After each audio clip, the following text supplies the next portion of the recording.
আজকে আমি রান্না করব শুক্তো। তার জন্য নিয়েছি দেখুন শুক্তোর মশলা নিয়েছি 1 ইঞ্চি আদা টুকরো করে কেটে, 1 চামচ জিরে, আর 1 চামচ নিয়েছি সাদা সর্ষে, 1.5 চামচ নিয়েছি কালো সর্ষে, আর এখানে নিয়েছি 5টা বড়ি ভেজে রেখেছি।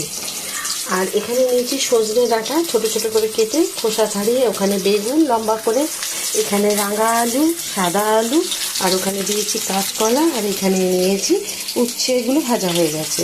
তো এইগুলো আজকে আমি দিয়ে রান্না করব শুক্তো।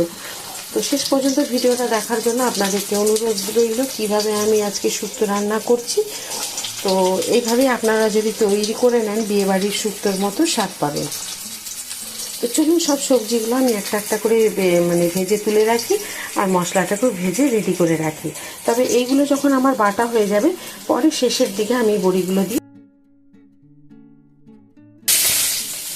দেখুন সর্ষে মশলা যেগুলো দেখিয়েছিলাম একবার বাটা হয়ে গেছে, আবার বেটে নেব। তার আগে আপনাদের দেখিয়ে দিই, দেখুন 1/2 চামচ মতো দিয়েছি আমি রাঁধুনি। এটা আমি দিতে ভুলে গেছিলাম। অবশ্যই রাঁধুনি দেবেন, তাহলে কিন্তু শুক্তোর স্বাদটা কিন্তু আরও সুন্দর হবে। তো চলুন আবার একবার বেটে নিই, তারপর আমি বড়ি।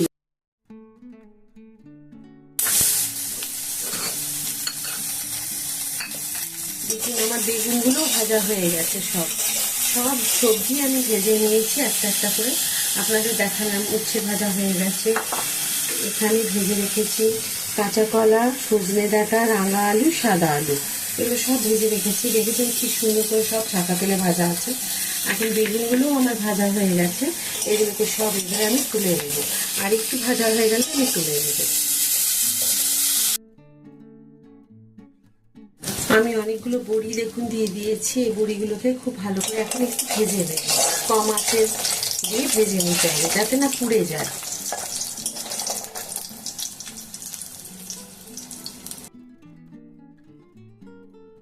বড়িগুলো ভাজা হয়ে গেছে, এখন আমি একটা বাটিতে তুলে নেব।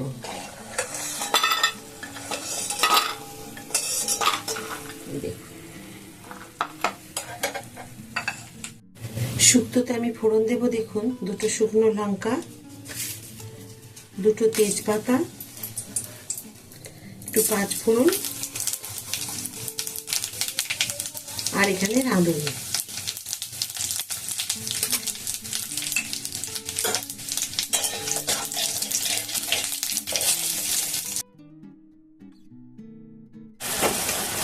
দেব পরিমাণ মতো হলুদ, যেটুকু হলুদ লাগবে সেইটুকু দেব। পরিমাণ মতো একটু চিনি দেব, একটুখানি নুন, কারণ আমি কোনো জিনিসে আমি নুন ভাজার সময় নুন দিইনি, শুধু দিয়েছিলাম একটু সজনে ডাঁটাটা যখন ভাজবো তখন। তো এইটুকু 2 চামচ নুন দিলাম, যদি পরিমাণ আরও একটু লাগে পরে দিয়ে দেবো। এটা তো আমি সব রান্নাতে আমি সবসময় করে থাকি বা বলে থাকি আপনাদের, যে আমি একসাথে কোনো সময়তেই নুন দিই না, যাতে সবজির ভেতরের নুনগুলো যায়। পরিমাণ মতো যতটুকু লাগবে দিই, আবার যদি প্রয়োজন।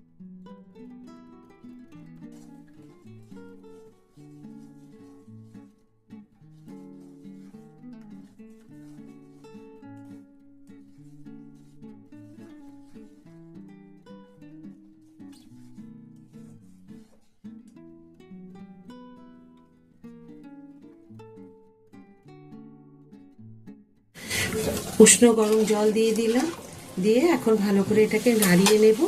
নেওয়ার পরে দেখুন এখন সব সবজিগুলোকে আমি দিয়ে দেব, শুধু উচ্ছেটা বাদ দিয়ে সব সবজি এখানে আমি দিয়ে দেব। আর সব সবজি দেখবেন একটু একটু দিতে দিতে দেখবেন অনেকটা হয়ে যায়।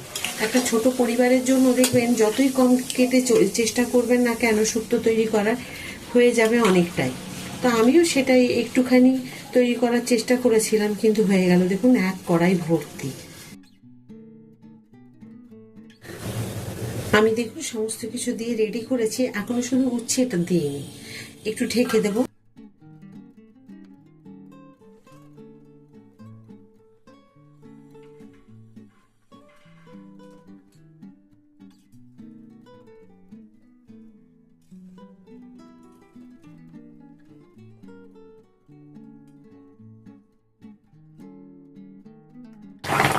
দেখুন এখন এবারে আমি দিয়ে দেব সব উচ্ছেগুলোকে।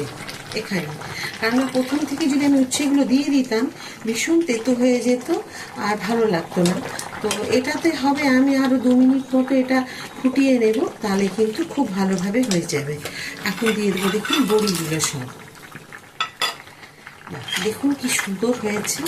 আর শুক্তো বড়ি ছাড়া একদম মানে আলাদা, মানে হয়ে যায় রান্না, একদমই কমপ্লিট হয় না বড়ি ছাড়া আর কি। তো একদমই এটা অনুষ্ঠান বাড়ি, বিয়ে বাড়ির মতো শুক্তোটা আমি তৈরি করলাম। এই শুক্তোটা একদম বিয়ে বাড়ি বা অনুষ্ঠান বাড়ি একদম স্বাদ পাবেন। এটা এইভাবেই করে কিন্তু, জানেন তো, বিয়ে বাড়িতে বা অনুষ্ঠান বাড়িতে, যে কোনো যজ্ঞ বাড়ি, যে কোনো অনুষ্ঠান বাড়িতে এইভাবেই শুক্তো করে। আমি গ্যাস অফ করে দিলাম আর দিয়ে দিলাম 1 চামচ বড় চামচের ঘি। ব্যাস, খুব সুন্দর হয়ে গেল একবারে শুক্তো। আর দেখুন আমি যে উচ্ছেগুলো দিয়েছি, এতেই যে তেতো তেতো ভাবটা আসবে। অতিরিক্ত তেতো হয়ে গেলে দেখবেন অনেকে খেতে চায় না, বাচ্চা বা বয়স্করা অনেকে আছে খুব বেশি তেতো পছন্দ অনেকেই করে। আজকে এই বিয়ে বাড়ি বা অনুষ্ঠান বাড়ির মতো যে আমি শুক্তো রান্না করেছি, আশা করি আপনাদের খুব ভালো লেগেছে। আর শেষ পর্যন্ত ভিডিওটি দেখার জন্য আপনাদেরকে অসংখ্য ধন্যবাদ। এইভাবেই আপনারা আমার সাথে থাকবেন, পাশে থাকবেন। আর যেসব দিদি বোনেরা আমার ভিডিও দেখে শেষ পর্যন্ত ভিডিওটি দেখেন, লাইক করেন, তাদেরকেও অসংখ্য ধন্যবাদ। আপনারা যদি বলেন আমি একদিন লাইভে এসে আপনাদের সাথে আমি কথা বলবো। তো আপনাদের নিশ্চয়ই ভালো লেগেছে এই রান্নাটি। আর আবার আপনাদেরকে নতুন করে আমি প্রত্যেকটা ভিডিওতে যেমন আমি বারবার বলি, প্লিজ লাইক, সাবস্ক্রাইব আর শেয়ার করতে ভুলবেন না। আমার যে রান্নার মধ্যে একটুখানি আলাদা থাকে সেটা আপনারা তো জানেনই, আমার ভিডিও যারা দেখেন প্রতিনিয়ত। তো এই নতুন নতুন ভিডিওগুলি একটু বেশি করে শেয়ার করে দিলে আমার নতুন নতুন বন্ধুরা দেখতে পেরে এই রান্নাগুলো তৈরি করে নিতে পারবে। তো চলুন আবার একটা নতুন ভিডিওতে নতুন রান্না নিয়ে আপনাদের কাছে আমি চলে আসবো। সবাই খুব ভালো থাকুন এই বলে আজকের ভিডিওটি শেষ করব। নমস্কার।